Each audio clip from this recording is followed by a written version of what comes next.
Hello, everybody. We're gonna go on a quick walk. What's up? We're gonna go on a quick walk up the street. I have a little conversation. It's I don't know, 8 or 9 in the morning on a Monday or Tuesday. The horses are out. I'm gonna come show y'all this horse. And I've been thinking about a number of things in the past couple of days or weeks, but some things have been settling a bit more, and I've been trying to figure out how to convey these messages to other people in a way that's very direct, but still loving.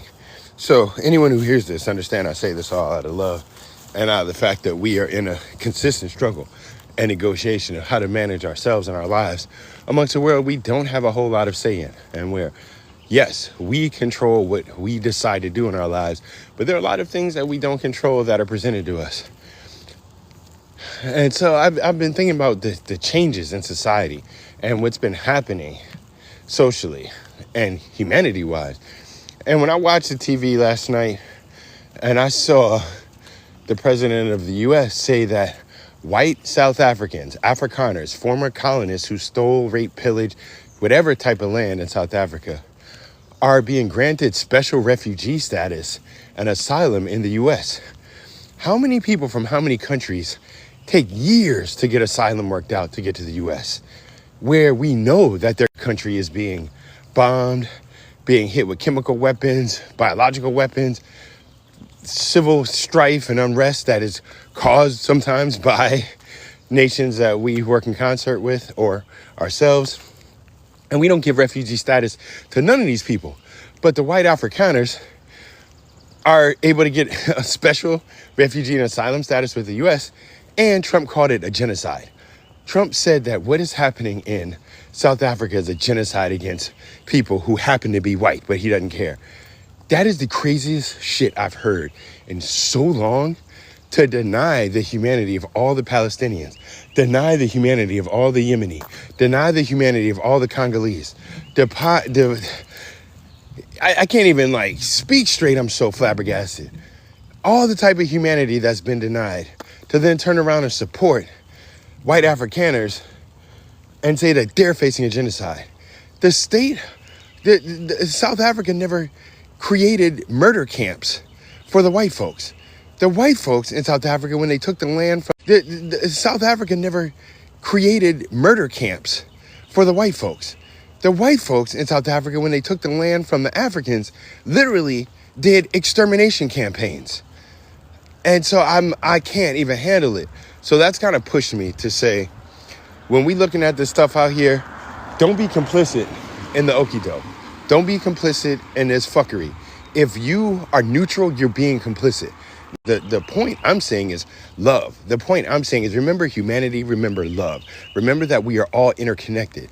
So what's happening to people in Gaza, what's happening to people in Ukraine, what's happening to people in Myanmar or Burma, what's happening to people in various parts of the world, we should want less suffering. We should want less people harmed. I don't know everything about what's happening in South Africa, but I have a feeling that you don't have 50 to 60,000 innocent South Africans murdered by the South African government, which is black run. What I think, innocent South Africans murdered by the South African government, which is black run. What I think is happening in the area, which is now known as Israel-Palestine, is over 60,000 Palestinians got killed. In the name of what? And all of us sitting around being quiet about it or being afraid to speak up is how social control works. Whenever we look and we say, well, how did slavery last so long? Because people did what they're doing now, which is sit at home, talk shit, and not risk their own safety, not risk their own freedom, not risk their own livelihoods for the livelihoods of others. Everyone was complicit. When you wonder, well, what happened? How'd the Nazi regime get power? Everyone was scared. So few people actually supported the Nazi movement, but they were shook. Hey. Little old ladies are cool. You have a good day. And if I go through what's happening in the world right now, I don't get how you're going to say, if you question the role of the state of Israel, you are somehow anti-Semitic. That's as ridiculous as saying if you question the role of the United States, you all of a sudden hate Americans. That's the most ridiculous thing ever. The reason why you question the state is because it's authoritative. You are supposed to, as an individual human, question every version of authority that has imposed itself upon you. If you yourself have worked and collaborated and decided that you should have a certain leadership, that you should appoint people, that you should elect people, that you could put people in a position to make decisions for you, that's one thing. But when you have a government that exists prior to you being born, you're born into it, and by the time you can do anything to change it, being 18, you've had to live in it for 18 years and adjust to it. You are supposed to question that authority. You're supposed to say, prove your right to have authority over me. And in that quest, you're supposed to learn as much as you can about how that authority works in your benefit or not.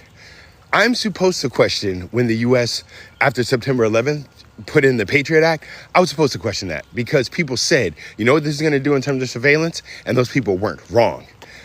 I was supposed to question the creation of Homeland Security. I was supposed to question the creation of ICE. I was supposed to question how the police target and mistreat black people. Now look what they're doing to the people who aren't white. Because basically any non-white person can be run up on and asked if they're a migrant or not.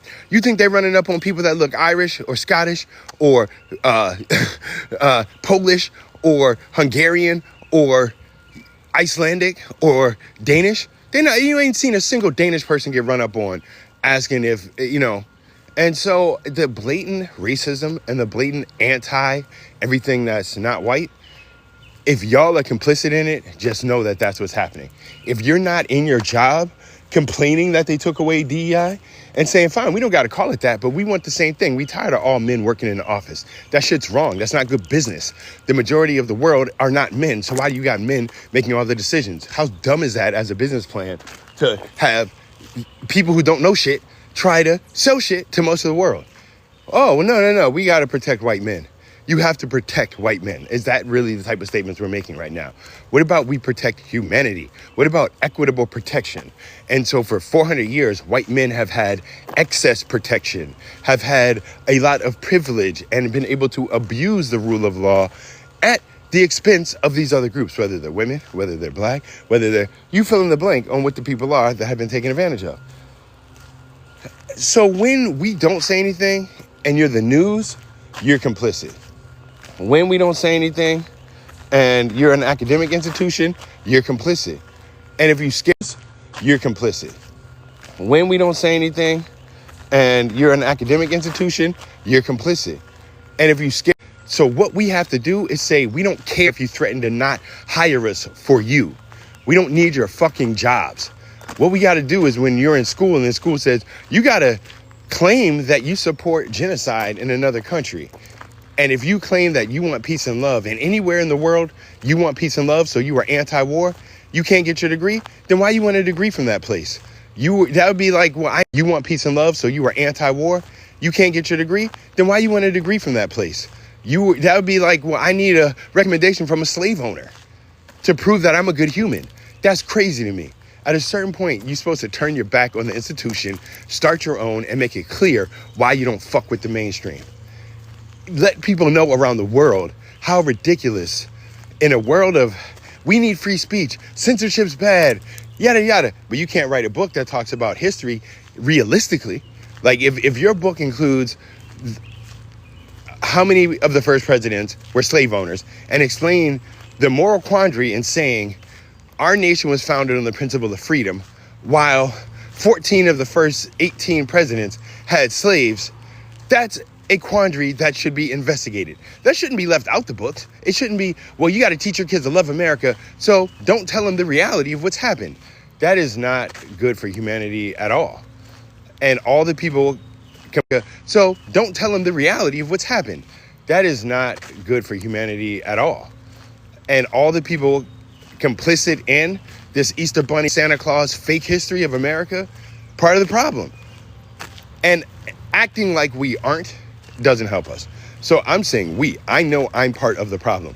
I have not stood up enough. I have not spoken out enough against what's happening to people all around the world. I lost faith that anybody cares and wants to hear it. I got sick of the people making money off the pain of these people. All the not-for-profits, all the people that got jobs, getting paid to make videos talking about how people are being murdered in another part of the world. I ain't want nothing to do with that. What I want is peace and liberation for humans. I don't want a job because of people suffering. I don't want my awareness or like me getting known to have anything to do with if other people get hurt or helped. What I want is the world to be a more beautiful place for more people in it, and to try to lessen the pain and the suffering that people go through. I'm not here to say we need more billionaires or eat the rich. What I'm saying is I don't know how you make $1 billion without being hella exploitative. And if my goal to be non-exploitative, I would want nothing to do with a lot of those better things you can do with the $1 billion and hoard it in one bank account or 15 bank accounts or what have you. But that's me.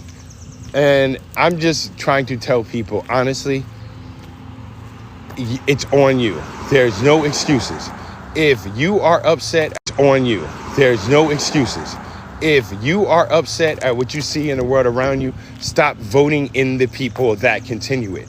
If you are upset with the world around you, stop going to work for the person that disrespects you and figure out a way to provide a service, skill, or good to people in your community.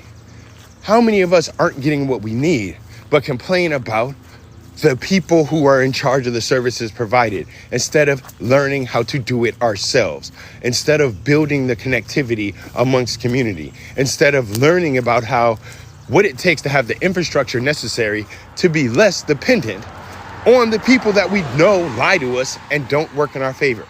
Does anyone really believe that pharmaceutical companies' number one priority is keep more people alive and as cheap as possible for those people? Think about that. No, it's actually in the favor of those companies to make sure it's just expensive enough so that you're stressed out and have to rely on their services, but not too expensive so that you actually die. We need to keep you alive, but alive and healthy? No, that actually doesn't help pharmaceutical companies. Alive and sick with a whole lot of different issues that can all be corrected with pharmacology. That helps pharmaceutical companies. So why would we let them dictate what happens for us?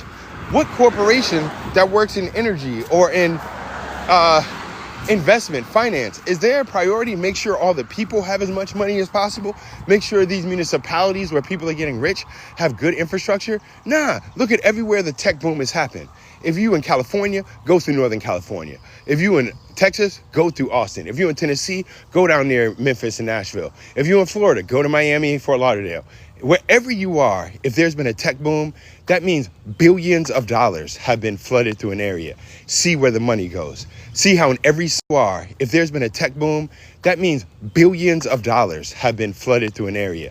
See where the money goes. See how in every single one of those areas, how bad unhoused situation is. See how bad the disparity is between who has a lot of money and who can't afford to get very basic level medical care.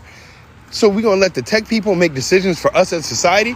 The people that have said they don't like other people and that empathy is a human flaw? These are the people you're going to let make decisions for you because they have bread? Stop chasing the fucking money. There's a book by E. Franklin Frazier called Black Bourgeoisie.